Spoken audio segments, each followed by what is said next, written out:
Hello friends, welcome to Shivam education world. दोस्तों, VBA के 5 video में मैंने आपको सिखाया है कि किस तरह से मॉड्यूल को इंसर्ट करते हैं, विजुअल बेसिक एडिटर क्या होता है, कोडिंग किस तरह से हम इनिशियल स्टेज में जो उसका बेसिक कॉन्सेप्ट है कोडिंग लिखने का, उसमें movement, offset, selection dot and, ये सारी चीज़ें मैं एक्सप्लेन कर चुका हूँ। तो अगर आपने वो 5 वीडियो नहीं देखे हों तो वो प्लीज़ पहले आप देख लीजिए। तो आज से आपको एक्सप्लेन करने जा रहा हूं कोडिंग किस तरह से लिखते हैं। तो उसके लिए 2 चीजें बहुत जरूरी हैं। पहला, हमें लिखना होता है कि वेरिएबल क्या होता है और वो डेटा टाइप में किस तरह से हम उसको यूज करते हैं। मतलब जब हम कोई कैलकुलेशन करते हैं तो किसी भी डेटा को हम एक नाम देते हैं, जैसे ABC XYZ, उसको वेरिएबल कहते हैं। और कंपाइलर को हमें ये बताना होता है कि ये जो वेरिएबल है उसका डेटा टाइप क्या है, ताकि जो कंपाइलर है वो उतने ही स्टोरेज को, उतने मेमोरी स्पेस को उस वेरिएबल के लिए सिस्टम को अलाउ कर दे और हमारा वर्क प्रोडक्टिविटी इनहेंस हो जाए। मतलब अगर छोटे डेटा के लिए हम जो डेटा टाइप है, छोटे वेरिएबल को अगर डेटा टाइप हम ज़्यादा कर देते हैं तो हमारी वर्क स्पीड स्लो हो जाती है और हमारा इंप्रेशन भी घट जाता है। तो ये बड़े बड़े वेरिएबल्स, डेटा टाइप, ये इन वर्ड्स को आप सुनने के बाद बिल्कुल घबराइए नहीं। इस वीडियो में वेरिएबल्स को, डेटा टाइप को पूरा एक्सप्लेन कर दूंगा और आराम से वीडियो पूरा देखिए। ये एक बेसिक कॉन्सेप्ट मैं आपको बता रहा हूं इस वीडियो में कि वेरिएबल क्या होता है और डेटा टाइप क्या होता है। तो चलिए मिलते हैं वीडियो में। आइए। Hello friends, welcome to Shivam education world. दोस्तों, अभी तक के बीबीए लेक्चर में मैंने आपको कोडिंग के बेसिक कॉन्सेप्ट, कुछ फंडामेंटल चीजें बताई, मूवमेंट बताया, ऑफसेट बताया। तो आज से मैं कोडिंग स्टार्ट कर रहा हूं। तो उस कोडिंग को लेकर आपको 2 बातें जानना बहुत ज्यादा जरूरी है। पहली चीज होती है वेरिएबल्स और दूसरी चीज होती है डेटा टाइप। तो अभी आपको घबराने की जरूरत नहीं है, मैं पूरा एक्सप्लेन कर दूंगा तो आप इसके लिए यूज टू हो जाएंगे। तो सबसे पहला होता है वेरिएबल। वेरिएबल क्या होता है? वेरिएबल जैसे कि कोई डेटा मैंने पिक किया 10 या 15, तो उस डेटा का एक नाम ABC XYZ इस तरह से पिक किया जाता है ताकि जब कभी भी हमें कोई कैलकुलेशन करना हो तो कंपाइलर को ये पता हो कि ये इन यूजर जो है वो इन वेरिएबल्स का यूज कर रहा है और वो कैलकुलेट हमारे लिए करके हमें आउटपुट दे। तो वेरिएबल डेटा का नाम होता है जिसको हम बार बार कैलकुलेशन में यूज कर सकते हैं। मान लीजिए यहाँ पर इस शीट में मैंने यहाँ पर लिख दिया 55 और यहाँ पर मैंने लिख दिया है 72। तो अगर मैं वेरिएबल ए लेता हूं और उसकी वैल्यू लेता हूं 55 और वेरिएबल बी लेता हूं, उसकी वैल्यू लेता हूं 72, तो वेरिएबल का क्या मतलब आपको समझ में आ रहा है? वेरिएबल आप कुछ भी डिफाइन कर सकते हैं, ABC XYZ, कुछ भी डी ले सकते हैं आप। तो वेरिएबल होता है डेटा का नाम जिसमें हम उस डेटा को स्टोर करके रखते हैं। अगर हम उस डेटा को स्टोर नहीं करेंगे तो जब कभी हमें आउटपुट या कैलकुलेशन कराना होगा तो कंपाइलर को नहीं पता होगा। कोडिंग के लिए ये 2 बेसिक कॉन्सेप्ट हैं, पहला वेरिएबल और दूसरा डेटा टाइप। तो आप, मुझे उम्मीद है इतना आपको समझ में आ रहा होगा कि वेरिएबल क्या है। वेरिएबल डेटा का एक नाम पिक कर दिया जाता है जो कैलकुलेशन में कंपाइलर के थ्रू हमें आउटपुट में कैलकुलेट करके रिटर्न किया जाता है। अभी मैं एग्जाम्पल में आपको कोडिंग करके दिखाऊंगा तो आपको ज़्यादा बेहतरीन तरीके से समझ में आएगा। अभी आपको बिल्कुल भी डरने की जरूरत नहीं है। दूसरा होता है डेटा टाइप। डेटा टाइप क्या होता है कि वीबीए कोडिंग, जब हम प्रोग्रामिंग कोई भी लिखते हैं तो जो हमने वेरिएबल लिया है उसके लिए हमें स्पेस को लेकर, स्टोरेज को लेकर डेटा टाइप बताना होता है कि ये जो वेरिएबल है वो कितने स्पेस को, मेमोरी में कितने स्पेस को वो यूज करेगा, उसका जो स्टोरेज है वो कितना है। जैसे सबसे छोटी यूनिट डेटा टाइप की होती है न्यूमेरिक में बाइट। बाइट सबसे छोटी यूनिट होती है। उसके बाद आता है इंटीजर, उसके बाद आता है लॉन्ग, सिंगल, डबल। इस तरह से डेटा टाइप हम डिफाइन करते हैं। इसी तरह से टेक्स्ट में भी स्ट्रिंग डेटा टाइप होता है जो केवल टेक्स्ट पे ही वर्क करता है। तो जब हम वेरिएबल डिफाइन करते हैं VBA कोडिंग में, कोई प्रोग्राम लिखते हैं, तो हमें बताना होता है कि वेरिएबल का डेटा टाइप क्या है। जब हम कंपाइलर को ये बताते हैं कि वेरिएबल का डेटा टाइप बाइट है या इंटीजर है, तो वो उतने ही मेमोरी स्पेस को वेरिएबल के लिए अलाउ कर देता है और कम स्पेस में ही हम अपना वर्क कर सकते हैं। जैसे किसी कम डेटा के कैलकुलेशन के लिए अगर हम लॉन्ग, सिंगल, डबल मतलब डेटा टाइप बढ़ा देते हैं जिसमें स्टोरेज ज़्यादा होता है, तब उसके जो प्रोसेसिंग होती है वो स्लो हो जाती है। इसलिए डेटा टाइप मस्ट देना होता है किसी भी वेरिएबल के लिए। अगर टेक्स्ट में काम करते हैं तो उस तरह का डेटा टाइप, आगे सारा एक्सप्लेन करूंगा, और अगर न्यूमेरिक वैल्यू में काम करते हैं तो उस तरह का डेटा टाइप देना होता है कंपाइलर को, ताकि पता हो कि जो यूजर है वो इन वेरिएबल्स को यूज कर रहा है जिसका data type memory space storage इतना है। जैसे कि यहाँ पर आप देख सकते हैं न्यूमेरिक डेटा टाइप्स में सबसे छोटी यूनिट होती है बाइट, जिसका स्टोरेज 1 बाइट का होता है और जिसकी रेंज ऑफ वैल्यूज 0 to 255 होती है। मतलब 255 न्यूमेरिक वैल्यू तक ये अलाउ करता है। जो कंपाइलर होता है वो अगर हमने डेटा टाइप में बाइट पास किया तो वो न्यूमेरिक वैल्यू जो वेरिएबल होगा उसकी रेंज ऑफ वैल्यू 255 तक ही लेगा। उसके ऊपर जाने पर वो ओवरफ्लो का एरर पास करता है कंपाइलर। ठीक इसी तरह से ज्यादा कैलकुलेशन करने के लिए हम इंटीजर पास करते हैं जिसकी स्टोरेज यूनिट 2 बाइट्स की होती है, जिसकी रेंज ऑफ वैल्यू होती है, आप यहाँ देख सकते हैं, -32,768 से +32,767 तक होती है। तो आज के इस वीडियो में मैं आपको ये एक्सप्लेन करूंगा कि वेरिएबल एग्जाम्पल के थ्रू को किस तरह से डेटा टाइप पास करके कंपाइलर को हम बताते हैं कि इस वेरिएबल को यूज करने पर इतना मेमोरी स्पेस इस वेरिएबल के लिए अलाउ कर दो, और जिससे रैम पर भी कम असर पड़ता है और हमारा वर्क स्पीड, प्रोडक्टिविटी इनहेंस होता है और इंप्रेशन भी पड़ता है। तो हर कोडिंग में वेरिएबल के लिए डेटा टाइप पास करना मस्ट होता है। जैसे यहाँ पर मैंने आपको बताया 255 तक का कैलकुलेशन करना अगर है मुझे तो बाइट पास करेंगे, उसके ऊपर इंटीजर, फिर लॉन्ग आप देख सकते हैं कितनी बड़ी वैल्यू को लेता है, सिंगल, डबल, करेंसी, डेसिमल, ये सब आगे एक्सप्लेन करूंगा, और एक टेक्स्ट का भी एग्जाम्पल अभी मैं आपको करा के बताता हूँ। तो अभी मैं आपको क्या बताने वाला हूँ, सबसे पहले मैं इसको डिलीट कर दे रहा हूँ, और यहाँ पर आप देखिए मैंने क्या किया, डेवलपर में गया, विजुअल बेसिक, ये सब मैं आपको पिछले 5 वीडियोस में बता चुका हूँ। अगर आपने नहीं देखा तो प्लीज उसको पहले देख लीजिए ताकि आपका बेसिक कॉन्सेप्ट क्लियर हो जाए। यहाँ से इंसर्ट में मॉड्यूल मैंने ले लिया, सारी कोडिंग इसी मॉड्यूल में होती है जिसको कहते हैं विजुअल बेसिक एडिटर। ये सब एक्सप्लेन कर चुका हूँ पहले के 5 वीडियोस में। तो यहाँ पर सबसे पहले क्या करते हैं, VBA का एक वर्ड होता है सब, मैं आपको बता चुका हूँ।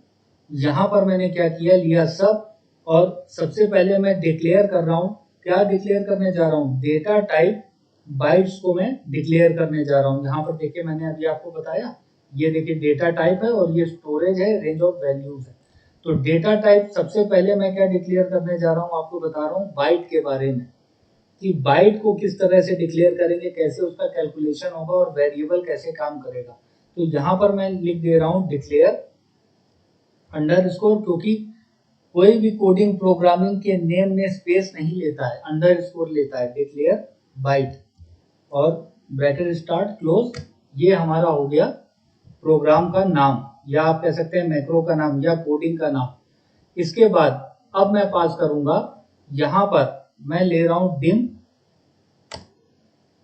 A, B, C as bite.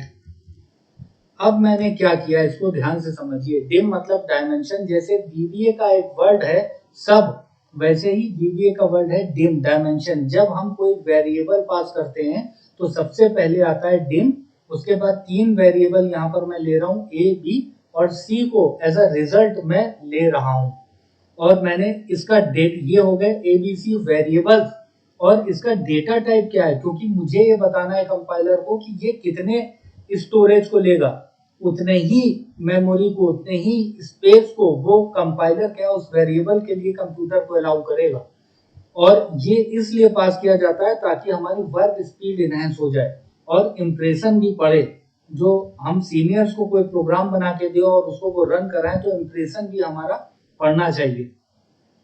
तो यहाँ पर मैं बाइट ले रहा हूं तो वो कैलकुलेशन कहां तक करेगा, रेंज ऑफ वैल्यू क्या है 0 से 255 तक। तो ए बी सी तीन वेरिएबल मैंने यहां पर ले लिए हैं।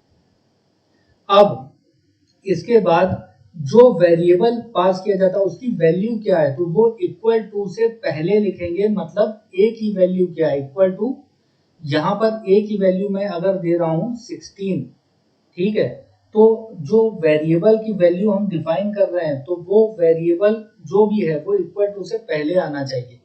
बी की वैल्यू हम दे रहे हैं 12 और सी जो है उसकी वैल्यू क्या है, वो a प्लस बी, जो रिजल्ट होगा वो c होगा, वो वेरिएबल c होगा।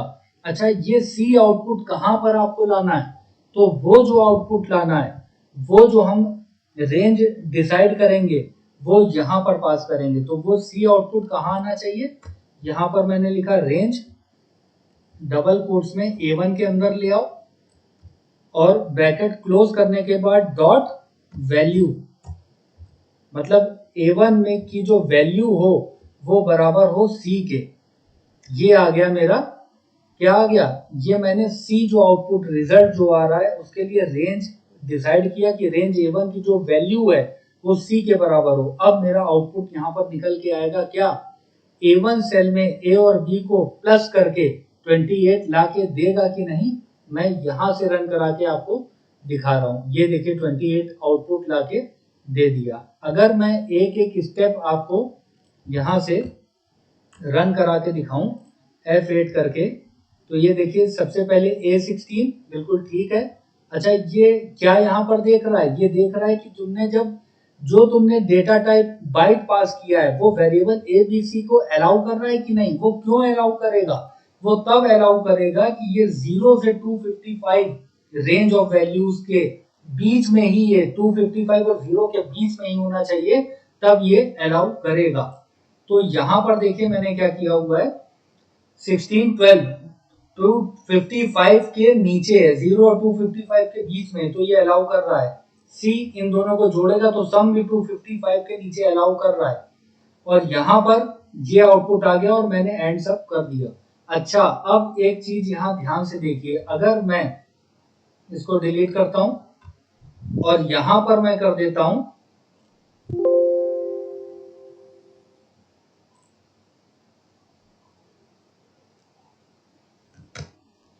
ये a की वैल्यू अगर मैं ले लूं 255, ठीक है, अब देखिए क्या होगा। अब मैं F8 कर रहा हूं, F8 कर रहा हूं, a की वैल्यू 255 है तो बाइट अलाउ करेगा। डेटा टाइप क्या है, बाइट, जिसका रेंज ऑफ वैल्यू क्या है 0 to 255, तो ये अलाउ करेगा। ये देखिए 12 को अलाउ करेगा, लेकिन C की वैल्यू क्या आ जाएगी 255 प्लस 12, ये 255 से ज्यादा निकल जाएगी ना, तो कंपाइलर इसे अलाउ नहीं करेगा और ओवरफ्लो का एरर आ जाएगा। ये देखिए ओवरफ्लो का एरर आ गया। क्यों, क्योंकि ये जो रेंज ऑफ वैल्यू लेता है बाइट 0 to 255 लेता है। अगर एक साथ रन कराऊंगा तो देखिए ओवरफ्लो का एरर आ रहा है। तो इसके लिए मुझे क्या करना होगा, तो यहां से अगर मैं इसको क्या कर दूं, इसकी वैल्यू अगर मैं यहां से कर दूं 25, तो अब ये आराम से रन करेगा। यहां से मैं रन कराऊं तो 25 प्लस 12 37 इसने लाके दिया। तो ज्यादा वैल्यू को कैलकुलेट करने के लिए क्या पास करते हैं, मैं पास करूंगा इंटीजर। तो दूसरा कोड यहां पर लिखने जा रहा हूं, इसको मैंने डिलीट कर दिया और दूसरा कोड मैं डिक्लेयर करता हूं यहां पर क्या, इंटीजर के लिए। तो इंटीजर के लिए दूसरी तरीके से मैं डिफाइन करने वाला हूं, जरा ध्यान से देखिएगा। अभी मैंने आपको एक साथ सारे वेरिएबल लिए हुए, अब मैं अलग अलग वेरिएबल करके दूंगा और मैं यहां पर वेरिएबल की एक definite value, certain value decide नहीं करूंगा, कांस्टेंट डिसाइड नहीं करूंगा, मैं क्या करूंगा, उसको वेरिएबल की वैल्यू को भी वेरिएबल रखूंगा, मतलब जो भी वैल्यू यहाँ लिखूं उसका कैलकुलेशन होकर आना चाहिए। कैसे, बहुत ध्यान से देखिए। मैं दूसरा कोड लिखने जा रहा हूं सब, और यहां पर मैंने डिक्लेयर कर रहा हूं डेटा टाइप किसको, इंटीजर को, ब्रैकेट ओपन क्लोज एंटर। अब यहां पर दूसरा कोडिंग में लिख रहा हूं, क्या कर रहा हूं, डिम, ठीक है, डिम मैं ले रहा हूं ए एस, बाइट नहीं, अब मैं ले रहा हूं इंटीजर, ठीक है, और दूसरा डिम बी एस इंटीजर, ठीक है, और तीसरा मैं क्या ले रहा हूं, डिम, अब मैं सी नहीं ले रहा हूं, मैं यहां ले रहा हूं रिजल्ट एस इंटीजर, ठीक है, और इंटीजर कितनी रेंज ऑफ वैल्यू को अलाउ करता है, -32,768 से +32,767 को, इस कैलकुलेशन को अलाउ करता है। तो अब देखिए किस तरह से मैंने यहां पर क्या किया था, सभी वेरिएबल्स एक साथ लिए थे, यहां पर मैंने सभी वेरिएबल्स अलग अलग लिए और डेटा टाइप में इंटीजर पास किया हुआ है। तो अब इस कैलकुलेशन में मैं ए को क्या डिफाइन करने वाला हूं, ए की वैल्यू क्या रखने वाला हूं, मैं कांस्टेंट नहीं रखने वाला, फिक्स नहीं रखने वाला कि 25 और 12 रख दिया। मैं अगर यहां वैल्यू रखूं तो वो बदलती रहे, तो हमारा कैलकुलेशन भी बदलता रहे। तो उसके लिए हम क्या करेंगे, यहां पर मैं दे दूंगा रेंज, पास कर दूंगा, यहाँ रेंज मैंने पास करा डबल कोट्स में A1 डॉट वैल्यू, यहां पर मैंने पास कर दिया कि A1 में जो भी वैल्यू है वो वेरिएबल A को डिफाइन करे, और यहां पर मैंने पास कर दिया B की वैल्यू क्या, फिर यहां पर मैंने दे दिया range bracket start double quotes में A2 double quotes bracket close dot value. इतनी बात आपको समझ में आती होगी कि यहां पर मैंने क्या किया, एक तो मैंने यहां पर एक साथ वेरिएबल लिए थे, यहां अलग अलग 3 वेरिएबल लिए, ए बी और रिजल्ट, सी ना लेकर रिजल्ट लिया, आप ऐसे भी ले सकते हैं। और यहां पर जैसे कांस्टेंट वैल्यूज पास किया था, यहां पर मैंने वेरिएबल कर दिया, वेरिएबल की वैल्यू को भी वेरिएबल कर दिया, मतलब इस रेंज में कुछ भी लिखा उसका कैलकुलेशन आउटपुट में कंपाइलर मुझे करके दो। तो यहाँ a की वैल्यू क्या है, जो भी A1 में लिखा हो, यहाँ b की वैल्यू क्या है, जो भी A2 में लिखा हो, और यहाँ पर रिजल्ट की वैल्यू क्या है, रिजल्ट कैसे आएगा, a प्लस बी कर लेते हैं, अभी समझाने के पर्पस से छोटी छोटी कैलकुलेशन कर रहा हूँ, आगे जैसे जैसे चलेंगे सब कुछ आपको सिखाऊंगा। तो यहाँ पर रिजल्ट जो है वेरिएबल, वो कहां से आएगा, वो a प्लस बी से आएगा। तो ये रिजल्ट मुझे कहां चाहिए, तो वो जो रिजल्ट चाहिए मुझे, पहले इक्वल से पहले वो रेंज लिखी जाएगी, वो कहां चाहिए मुझे, रेंज A3 में चाहिए, ब्रैकेट क्लोज डॉट वैल्यू, ये, और ये जो वैल्यू है ये बराबर हो जाए रिजल्ट के। ये मैंने कोडिंग पूरी कर दी। देखिए ए बी और रिजल्ट 3 वेरिएबल लिया, ए की वैल्यू A1 में लिखा जो भी हो, बी की वैल्यू A2 में लिखा जो भी हो, रिजल्ट a प्लस बी को निकाल के आएगा, और वो जो रिजल्ट है वो कहां पर आएगा, तो वो जो रिजल्ट है उस रेंज को इक्वल से पहले लिखा जाता है, तो वो रेंज A3 में आएगा जो रिजल्ट है, ये मैंने डिफाइन कर दिया। अब देखिए अगर मैं यहां पर लिख दूं 2500 और यहां पर लिख दूं 1000, तो क्या बाइट इसको कैलकुलेट कर पाएगा, क्या बाइट इसका कैलकुलेशन कर पाएगा, क्या बाइट इसका कैलकुलेशन नहीं कर पाएगा, क्योंकि वो 0 to 255 रेंज ऑफ वैल्यू लेता है। लेकिन यहाँ पर इंटीजर, यहाँ पर क्लिक किया और F8 करके दिखा रहा हूँ, ये देखिए a जो है उसने वैल्यू ले लिया, b उसने वैल्यू ले लिया, क्योंकि ये -32,767 से प्लस 768 से प्लस 32,767 तक लेता है, तो ये इसने यहाँ पर A2 में लिखी वैल्यू भी इसने कंसीडर कर लिया, और रिजल्ट जो a प्लस बी है वो भी रेंज के अंदर आता है इंटीजर की, तो उसने कैलकुलेट कर लिया, और ये जो रिजल्ट है वो कहाँ आएगा, A3 में। तो ये देखिए 3500 आ गया और मैंने एंड सब कर दिया। तो मुझे उम्मीद है यहां तक आपको बहुत बेहतरीन तरीके से समझ में आया होगा। अगर मैं यहां पर पास कर दूं क्या 33,000, तो क्या अब ये कैलकुलेशन करेगा क्या, बताइए, अब आप मुझे बताइए। यहां देखिए A1 ले लिया, क्योंकि वो इस रेंज ऑफ वैल्यू के बीच में है, 32,767 निगेटिव का, 32,767 पॉजिटिव का, इस रेंज के अंदर है, इसलिए इसने इसको ले लिया। A2 क्या ये लेगा क्या? नहीं लेगा, ओवरफ्लो का एरर आ गया। ये देखिए आ गया। अब अगर मैं उसको फिर से बदल रहा हूं, मैं इसको कर रहा हूं इसको 32,000 कर दिया मैंने, ठीक है। तो अब देखिए क्या होगा, F8 A1 भी वैलिड है, A2 भी वैलिड है, लेकिन रिजल्ट ज्यादा निकल गया। 32,000 प्लस 2500, 30 जो रेंज ऑफ वैल्यू से ज्यादा निकल गया, तो ओवरफ्लो का फिर एरर आ गया। मुझे उम्मीद है यहाँ तक आपको बहुत आसानी से समझ में आ गया होगा। तो यहाँ पर मैं क्या कर रहा हूँ, इसको अभी मैं यहाँ पे एक साथ आपको रन करके दिखा रहा हूँ। इस कोड में क्लिक किया और रन करा दिया, तो ये A3 में रिजल्ट मेरा आ गया। तो मुझे उम्मीद है वेरिएबल और डेटा टाइप का बेसिक आपको समझ में आ रहा होगा। यहाँ पर मैंने दो वेरिएबल बताए, चलिए एक दो डेटा टाइप बताया है, वेरिएबल तो मैंने अलग अलग बताए। और चलिए एक और डेटा टाइप से, टेक्स्ट के डेटा टाइप से आपका स्वागत करता हूं इसी वीडियो में। और वो भी इसी वीडियो में आपको बता देता हूं। एक अलग से मैं कोड लिख रहा हूं टेक्स्ट के लिए, और मैं यहाँ पर इसको डिलीट कर देता हूं। और यहाँ पर मैं क्या कर रहा हूँ, एक टेक्स्ट के लिए मैं क्या करता हूँ, डेटा टाइप आपको बता देता हूँ इसी वीडियो में। तो यहाँ पर मैंने किया सब, और यहाँ पर मैं अगर कुछ मैसेज लिखना चाहूँ तो यहाँ पर मैंने मैसेज प्रोग्रामिंग का नाम रख के ब्रैकेट ओपन क्लोज और एंटर कर दिया। और यहाँ पर अब मैं क्या लिखना चाहता हूँ, यहाँ पर मैं लिखूंगा डिम ए एस क्या स्ट्रिंग। टेक्स्ट पर ही काम करेगा स्ट्रिंग, तो डेटा टाइप क्या लिया, स्ट्रिंग। और मैंने बताया जो वेरिएबल ए है उसका डेटा टाइप है स्ट्रिंग, जो टेक्स्ट पर ही काम करेगा। और ए की वैल्यू क्या लग दी, डबल कोट्स में शिवम एजुकेशन वर्ड, ये मैंने ए की वैल्यू रख दी। अब ये रिजल्ट मुझे कहां चाहिए, तो जहां चाहिए वो इक्वल टू से पहले, वो रेंज इक्वल टू से पहले, तो रेंज मुझे डबल कोट्स में A1 के अंदर ये वैल्यू चाहिए, डॉट वैल्यू, और ये बराबर हो जाए ए के। तो ये जो रिजल्ट है शिवम एजुकेशन वर्ड, वो A1 रेंज में आ जाएगा। तो ये देखिए मैंने कोडिंग कर दी यहाँ पर, डिम ए एज स्ट्रिंग जो टेक्स्ट पर काम करेगा, ए की वैल्यू शिवम एजुकेशन वर्ड, और वो कहाँ आउटपुट चाहिए, तो वो आउटपुट जो रेंज है वो इक्वल से पहले और वो बराबर हो जाए ए वेरिएबल के। ए वेरिएबल का मतलब क्या है, शिवम एजुकेशन वर्ड।